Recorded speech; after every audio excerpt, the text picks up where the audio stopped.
Shanique en Fórmula, con Shanique Berman.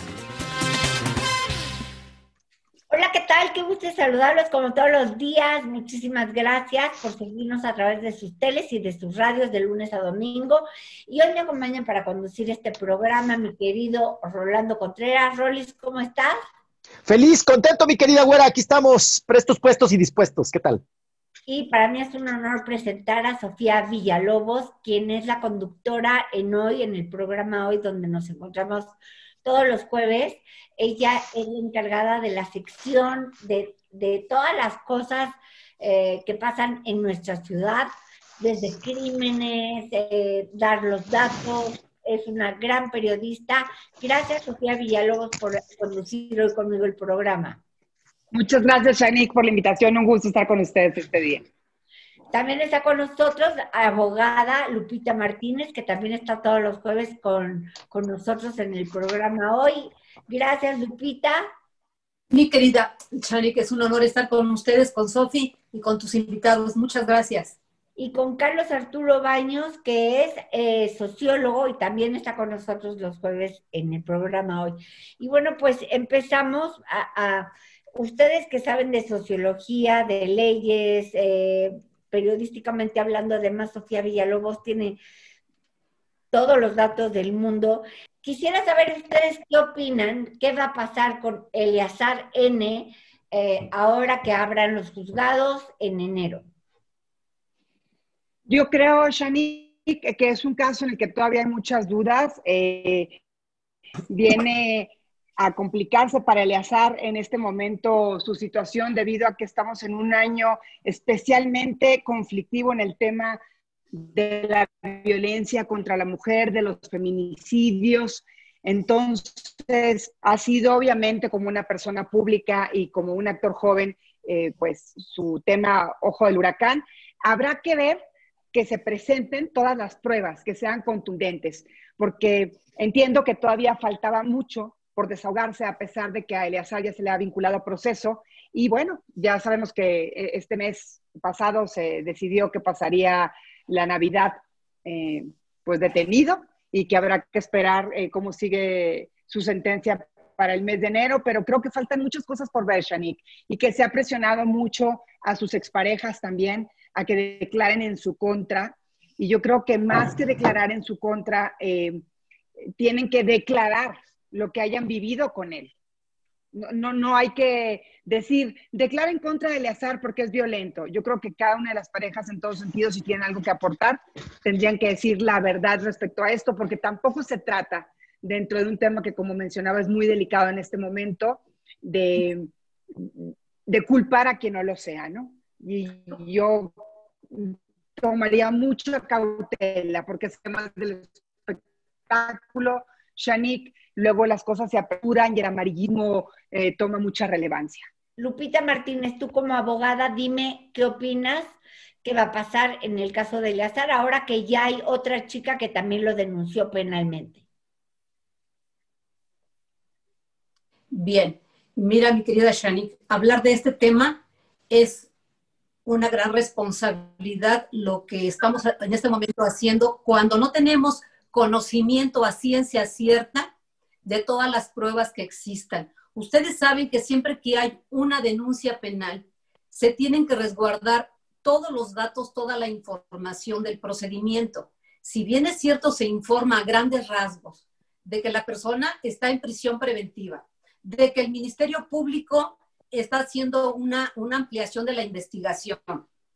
Está en una etapa en donde el Ministerio Público tiene 2 meses para seguir aportando pruebas. Se habla de que, bueno, las exparejas de esta persona que está ahorita en proceso de investigación, pues también cometió conductas de agresión física, económica, etcétera. No tenemos a ciencia cierta los datos, pero lo que sí te puedo decir que legalmente me da muchísimo gusto que nuestras autoridades estén tomando cartas en el asunto, porque ya basta de tanta violencia dentro de la familia, en las parejas. Nadie es superior a nadie. Y esto nos ayuda y nos alienta a seguir confiando en nuestras instituciones que son de buena fe. Tenemos que estar al pendiente. Lo que sí te sé decir es que definitivamente las personas que saben que también las agravió, las agredió, cometió un delito, un acto de violencia en su contra, sí tienen la obligación tanto de denunciar y también comparecer para decir, es una persona con terribles problemas de conducta. Yo creo que no se trata tampoco de poner en la hoguera a ninguna persona, sino simplemente cuando se denuncia, lo he dicho y no me cansaré de enfatizar, que cuando se presenta una denuncia, se hace en el afán de que se les brinde ayuda a esas personas que por sus propios recursos no han podido resolver una relación o no han sabido tener una relación sana como pareja en este caso. Aquí tenemos Entonces, a Carlos sí se necesita investigar. Precisamente tenemos a Carlos Arturo Baños, que es sociólogo. Más o menos, ¿cuántas mujeres, cuántos feminicidios hubo? No sé si tú tengas el dato, o Sofía, ¿cuántos feminicidios hubo en el 2020 en México únicamente? Bueno, mira, en promedio son 10 por día. Podemos hacer justamente ya la multiplicación. 3.500. Sin duda, son 10 al día más o menos en promedio. Y obviamente es un porcentaje, es un número que no ha bajado en los últimos años y que inclusive por las condiciones por las que actualmente pasa México, quizá aumente. Aquí a lo que yo voy es un poquito... sí, a lo que yo voy un poquito, digo, siempre, y en eso estoy de acuerdo con esto, hay que reprobar todo acto de violencia que no sea justificado, que no sea legítimo. Sabemos que la legítima defensa es violencia, pero está permitida legalmente. Tiene cierta eso ya sabemos que está muy mal pegar a las mujeres, tratarlas de matar, etcétera.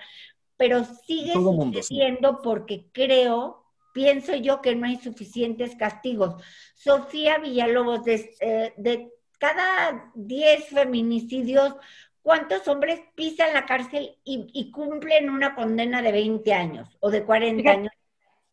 Justo tengo aquí un dato, Chanik. En el país, solo el 26.4% de los asesinatos de mujeres son tipificados como feminicidios, que vamos a partir de ahí. De los casos que logran sentencia, el 93.7% de feminicidios son condenatorios, o sea, es decir, sí reciben una condena. El problema es que la discusión ha estado, y es un tema que he tratado ampliamente tanto con Carlos como Lupita, Chanik, en que ha habido todo un proceso para definir qué es feminicidio. Incluso desde la figura del presidente había una duda y ha sido un tema muy complicado para su gobierno, porque se ha dicho que no le ha puesto la atención necesaria al tema de la violencia contra la mujer y de los feminicidios y la tipificación de la misma, porque él mismo en algún momento dijo, es lo mismo, todos son homicidios, pero desde el momento en que el homicidio se da por tu género, porque por ser mujer, por tu condición, en ese momento es un feminicidio. Bueno, pues, y no solo eso, no solamente hablamos de feminicidios que matan a las mujeres, muchas veces nada más las lastiman, les ponen los cuernos, les hacen daño, les pegan, las golpean, las amenazan, y al parecer los jueces, incluso, no sé si los jueces mujeres, ¿hay jueces mujeres, Lupita, en México? ¿Cuántos hay? Por supuesto que sí. ¿Cuántas? Por supuesto que sí, hay jueces, hay magistrados y hay ministras. Pero de 10 jueces, ¿cuántas son mujeres en México? Pues mira, esa es una pregunta muy, muy importante, porque en cada estado de la República, y somos 33 estados, hay tribunales locales y cada entidad tiene un número de juzgados determinado en materia civil, penal, familiar, etcétera. Entonces no podemos ahorita, imagínate nada más, te daría yo una cifra inexacta si me atreviera a decir, pero te voy a contestar lo siguiente. Se considera que más del 60% son mujeres en la administración de justicia. Bueno, pues precisamente y con una pregunta nos vamos a ir a un corte. ¿Las jueces mujeres apoyan más a las mujeres que los jueces hombres?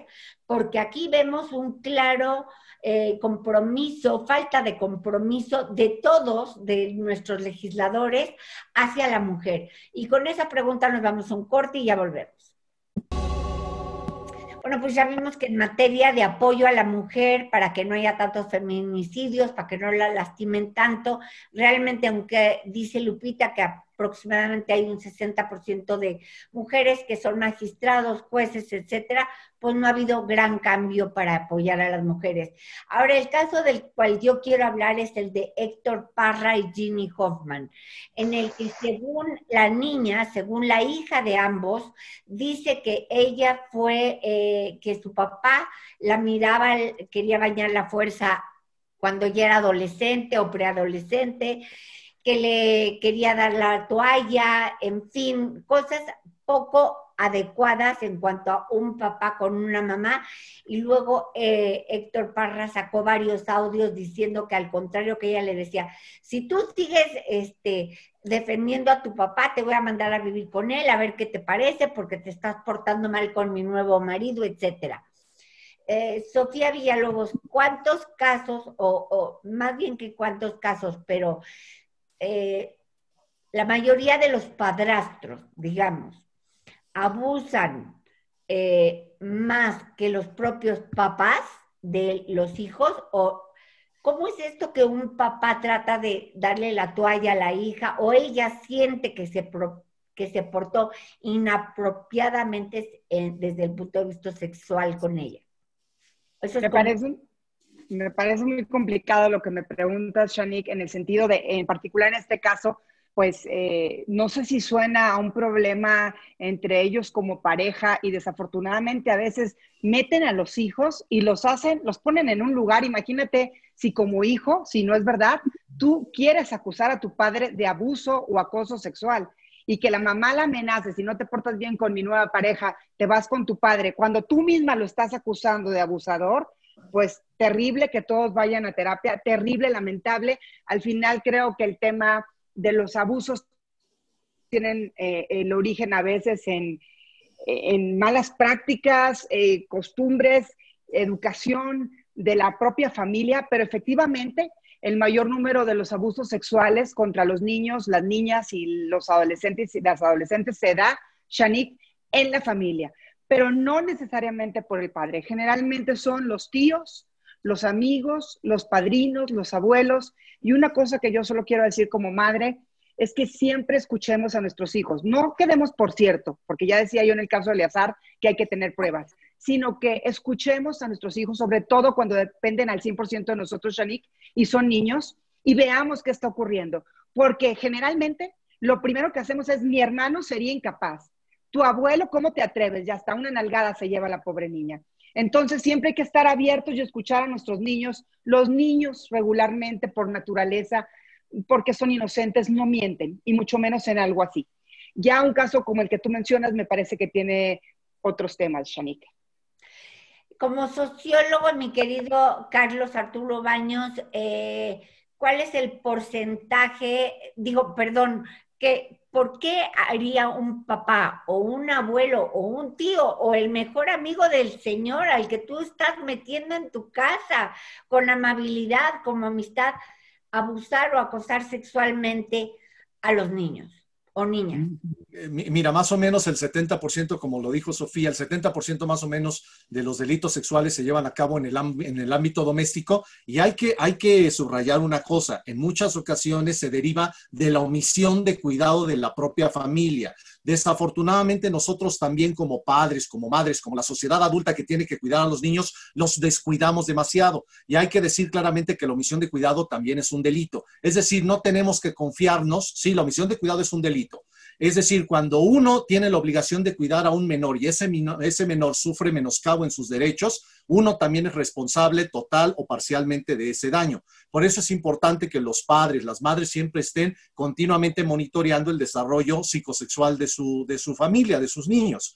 Pero también hay una cosa, Shanique, que hay que considerar, un fenómeno que se llama la alienación parental, que ha sido siempre muy discutido y muy debatido en el ámbito del derecho, de la sociología y de la psicología.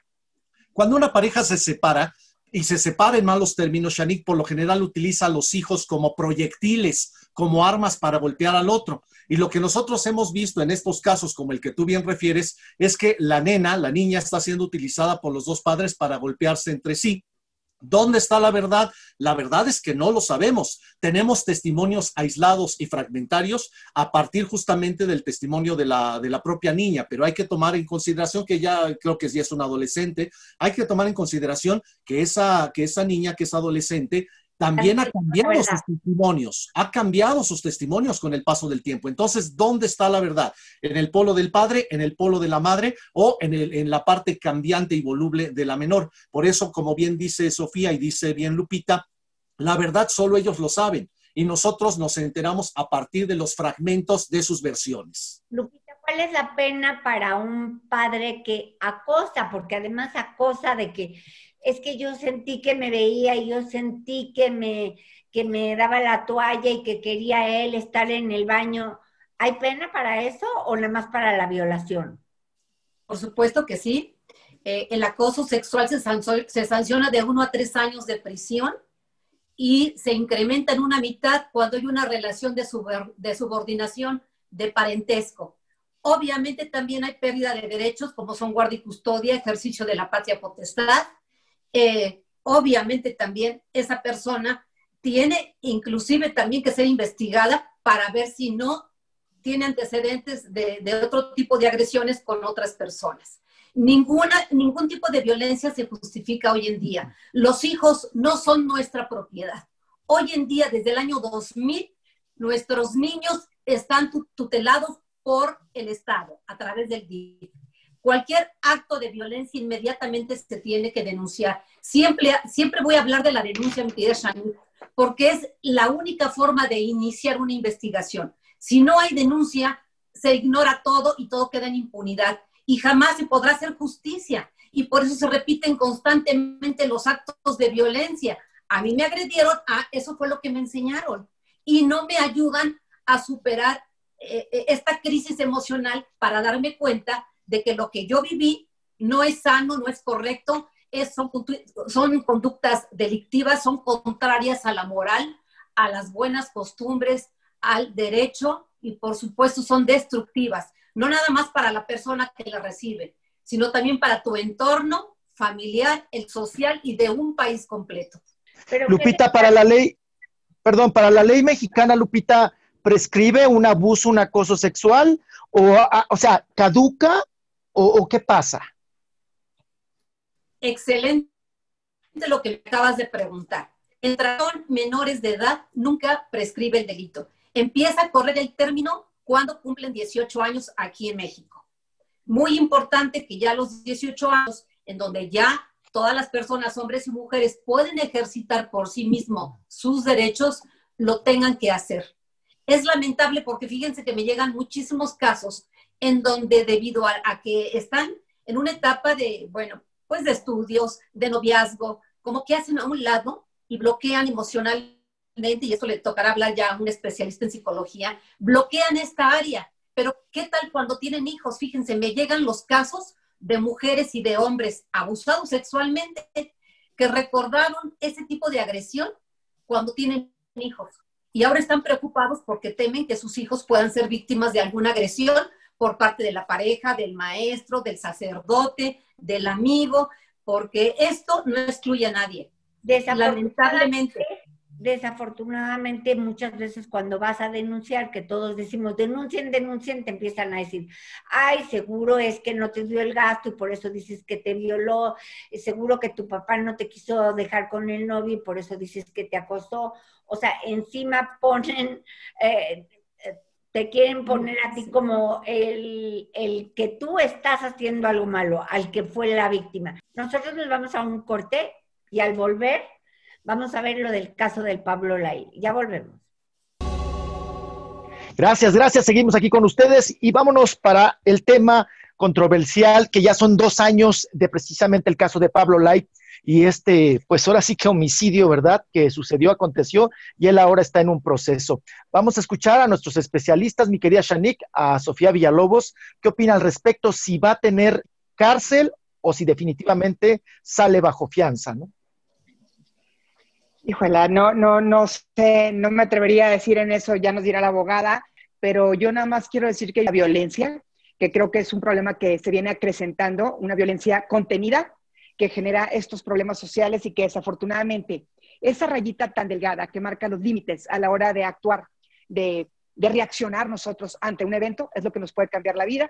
Y lo último que habíamos visto, o hemos visto entre las declaraciones de la familia, es la preocupante, la preocupación creciente de la esposa y demás sobre el ánimo de Pablo Lay, ya que dice que prefiere morir antes que ir a la cárcel.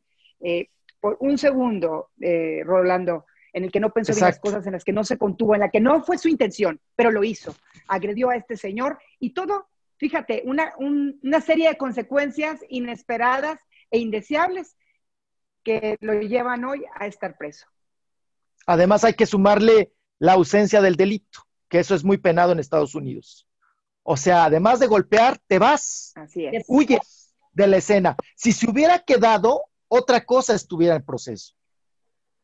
Y yo creo que él no pensó, o en el momento en que el señor se cae, eso, no, lo que iba a pasar, ¿me entiendes? Quizá dijo un pleito, se queda alguien herido, pero realmente no creo que Pablo haya pensado que con ese empujón y el golpe que el señor se dio, pues el señor iba a terminar muerto, pero hay que enfrentar cosas que uno hace y sobre todo recordar esto, que aunque suena muy difícil y quizá para muchos el primer pensamiento es huir, eso te hace todavía, es un agravante. Exacto. Digamos. Exacto, definitivamente. Carlos, ¿qué tienes que decir al respecto? Así es, yo también creo que Pablo no va a librar la cárcel. Seguramente se le va a condenar por un homicidio imprudencial. Es decir, es cuando nosotros asesinamos a una persona de forma accidental, de forma no intencional, pero terminamos asesinándola. Aquí en México le llamamos homicidio culposo, es decir, no tenía la intención de matarlo, pero lo maté y finalmente es una vida que se pierde. Lo importante es que en efecto no hubo una intención, a lo mejor eso le va a considerar para una reducción de condena, pero tomando en consideración que los estándares de Estados Unidos son más rigurosos que México, yo creo que no libra la cárcel, va a ser condenado por un homicidio culposo, es decir, un homicidio no intencional, imprudencial, y que quizá en algunos años pueda acceder a algunos beneficios como los que otorga la ley de los Estados Unidos, después de ciertos años en la prisión, poder acceder a una libertad bajo caución, pero no desde un principio, sino una vez que haya purgado ciertos años de cárcel. Para mí, ese va a ser el destino de Pablo.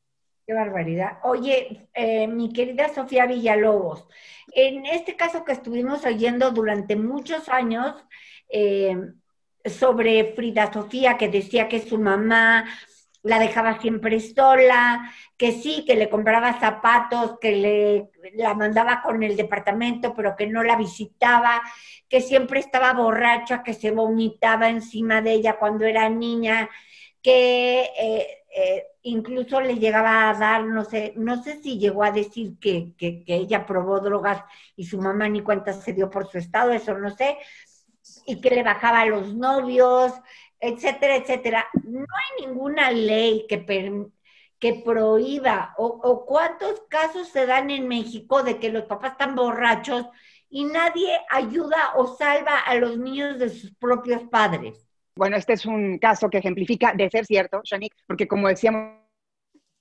Ginny Hoffman, pues desafortunadamente cuando los problemas familiares en personas públicas se hacen mediáticos con el afán de desprestigiarse unos a otros, de ganar otras cosas, no sé si nombre, presencia ahora en las redes sociales que tanto atraen a la gente a hacer lo que sea con tal de ganar más. Yo estoy aquí y tengo más likes, pero sí la ley, obviamente, y a través del DIF, en su momento, cuando son menores de edad, prevé que el Estado tendría que retirar a esos niños.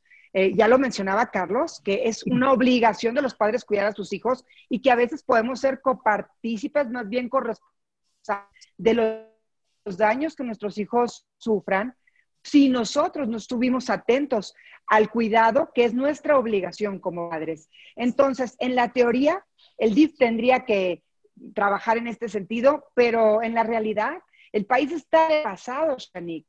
Son niños que digamos que también en otros medios socioeconómicos menos favorecidos, los retiran. ¿Y a dónde los llevan? A casas particulares que muchos montan por tener un negocio para recibir donaciones de otras organizaciones y se vuelve un círculo vicioso terrible, porque esos niños a veces fuera de casa sufren todavía más abusos físicos, sexuales, y es terrible, Shanique, la realidad. Y sobre todo en este momento en el que se presume de austeridad, pues dime con qué recursos la niñez está siendo atendida en todos los sentidos cuando ni siquiera es una de las prioridades de este gobierno. Así es. Muy triste, muy lamentable. Sí, y tú, mi querido Carlos Arturo Baños, ¿somos capaces de acostar a nuestras propias madres por tener más likes y más seguidores? O sea, ¿a qué hemos llegado? ¿Qué tipo de valores hay en la sociedad que seamos capaces, si es que lo inventó, ¿verdad? Porque a mí me parece que yo no creo que un hijo podría inventar eso. ¿Tú qué opinas? Mira, Shanique, todos podemos mentir. La capacidad de mentir es de todos los seres humanos. El asunto es cuáles son las pruebas que se ofrecen. Bien lo decía Lupita, hay que hacer la denuncia, pero también hay que acompañarla con pruebas duras, con pruebas fehacientes, porque muchas veces todo se queda en tu palabra contra la mía y todo mundo nos quedamos en el pantano. Aquí el asunto de Frida Sofía es que ella, de una u otra manera, sí podría probar cierto nivel de abandono por parte de su madre, como también la misma Alejandra lo hizo con respecto a su propia madre. ¿Por qué? Porque son personas que están en la farándula, que andan en giras, que andan en conciertos, que andan en grabaciones, en nuevas producciones, en promoción de nuevo material. Y la pregunta fundamental es, ¿y en dónde están sus hijos? ¿Quién cuida a sus hijos, a sus hijas, a sus pequeños? Y es ahí donde nosotros encontramos, sobre todo en el ámbito de la farándula y de los grandes de las grandes personalidades, políticos, empresarios, etcétera, que de repente los niños están en una situación de abandono. Por eso a mí me gusta siempre estar insistiendo en que la omisión de cuidado es también un delito y es también una falta. ¿Quién tiene la razón? Quien presente las pruebas, Shani, quien presente las pruebas, ese tendrá la razón. Mi querido Carlos Arturo Baños, es que cuando el hombre es el famoso, deja a la familia, se van, como el otro día me dijo Edwin Luna de la Tracalosa, a veces se van 4 meses de gira y van 3 días a la casa, pero dejan a la esposa. Pero cuando la mamá, es decir, nosotras somos la única señora de quien dependen nuestros hijos y tenemos que trabajar para vivir y nos tenemos que ir de gira, ahí sí todo el mundo se nos echa encima. ¿O tú qué dices, Sofi Villalobos? Ay, pues yo creo que es un tema muy polémico, Shani, porque si bien tienes la razón en el sentido, mira, yo coincido con Carlos en algo, pero también quiero decir que no solo en el medio del espectáculo o en la política es donde hay largas jornadas y giras en las que los padres dejan a los hijos a veces a cuidarlos, llámense asistentes, nanas, a veces los abuelos, sino en muchos otros medios. Lo que pasa es que estos, al ser un morbo, del que todo el mundo quiere hablar y saber, y por eso se juzga aún más, pero ni en el uno ni en el otro está bien. Creo que los roles, creo que seguimos viviendo en una sociedad donde el rol de la madre tiene mucho peso, y a mí, de alguna manera, me gusta. Tengo que decir que tengo una parte en la que soy muy tradicional, porque creo que la mamá es la mamá, decía mi abuela, y sí tiene un peso en la familia que nadie le quita. Pero en el sentido de cuando la madre tiene que trabajar, ya sea casados o divorciados, creo, y aporta al mantenimiento de los hijos, los roles tendrían que compartirse, porque la culpa de lo que pasa con los hijos generalmente cae en la madre, y más que hablar de culpas, tendríamos que hablar de compartirnos la responsabilidad de su cuidado y de su bienestar, para que el día de mañana no pasen historias como la de Frida Sofía, que no la conozco, pero me atrevería a decir que son jovencitas muy solas, con muchos vacíos, con muchos rencores, y que seguramente traen consecuencias en su actuar y en su desarrollo como adultos, Shanique. Entonces, creo que en ese sentido sí tenemos que modernizarnos y compartir roles para tener mejores familias, no importa cómo sean nuestras familias, casados, divorciados, madres solteras. El punto es saber hacerlas funcionar, aunque resulta muy difícil. Nos vamos a un corte y ya volvemos. Continuamos, y bien lo decía Carlos Baños, que hay una omisión a veces, ¿verdad?, de responsabilidad por parte de los padres hacia los hijos. Pero ¿qué pasa también cuando los hijos aborrecen, ¿verdad?, a los padres y no quieren saber nada de ellos? El caso de Poncho de Nigris, que ahora llama a su madre tóxica. por la situación de que dice que él pues está un tanto resentido con la mamá y que ahora la mamá, pues aunque le exige, ¿verdad?, de alguna manera que la apoye, él dice, no, porque me has hecho daño a mi vida y me has hecho daño a mi existencia. ¿Qué sucede en estos casos, mi querida Sofía Villalobos? Ay, Rolando, qué temas tan complicados me hacen ver tú, Shanique. Pues mira, yo creo que es un tema más bien moral, porque, y sobre todo de respeto, una vez más, como decimos, estas personas públicas que salen a ventilar sus problemas privados a las redes, ya que sea un comentario como si los demás comentándolo lo fuéramos a resolver. Pero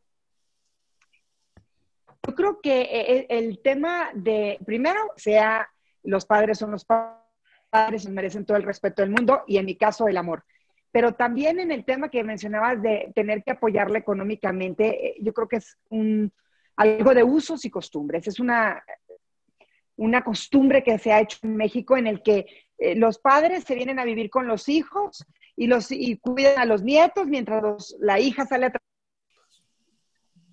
trabajar y se va haciendo así esto generación tras generación, pero que no debiera ser obligatorio en el sentido, yo quiero decirlo, mi padre ya murió, pero yo aspiraría el día de mañana a que mis hijos no cargaran conmigo en hombros. Me parece que es complicado a veces cuando no sabemos si los propios hijos, ya en un término general, no sé cuál es la posición económica de Poncho de Nigris, quizás contigo mismos y tienes que responder por tus padres. Y en ese sentido, esperaría mejores políticas públicas para que cuando un adulto llega a ser un adulto mayor, tenga una pensión, tenga un fondo de ahorro y tenga cómo subsistir de una manera digna. Porque seguramente, además, se ha dicho ya que después de la pandemia, la población que se ve afectada y mayor presa, la de los ancianos. Ya, muy lamentable. Carlos Baños, ¿qué dices al respecto? Tú estabas muy entrado con este tema también de la omisión de abandono. Sí, claro, ¿cuántos viejitos son abandonados económica, físicamente por los hijos? Que después de que ellos los cuidaron, de pronto dicen, a mí no me alcanza, no tengo tiempo, tengo trabajo, la pandemia, etcétera. Fíjate, lo que acabas de decir es muy importante, Shani. ¿Qué es lo que dice nuestro derecho civil? ¿Qué es lo que dice nuestro Código Civil? Que así como nuestros padres sufragaron nuestras necesidades cuando nosotros éramos menores y no podíamos ser nosotros autosuficientes, cuando nuestros padres llegan a la ancianidad, también a un nivel de necesidad, somos nosotros como adultos los que tenemos que proveerles. Es decir, esto que se llama el derecho a la pensión alimenticia no es solo de padres hacia hijos, sino también de hijos hacia padres justamente cuando los padres ya son ancianos. ¿Por ley? ¿Perdón? ¿Por ley? Por ley. El Código Civil es muy claro en eso. Así como mi padre me mantuvo cuando yo era niño, yo lo tengo que mantener cuando él es ya anciano, es ya senecto. ¿Dónde está el problema, Shanique? El problema está en que ya ha habido varios casos, incluso de litigio, en donde el Poder Judicial tiene que definir, oigan, ¿y qué hacemos cuando el padre fue omiso en mantener a sus hijos? Exacto. Cuando incluso los abandona. Y entonces es ahí donde vienen los juicios para decir, a ver, momento, yo no tengo la obligación de mantener a mi papá porque mi papá nunca me mantuvo a mí. Y ahí vienen juicios. Sí. En este caso específico, la mamá de Poncho, obviamente el papá no la dejaba trabajar, como es en Monterrey. Entonces ella cuidaba a los 3 hijos.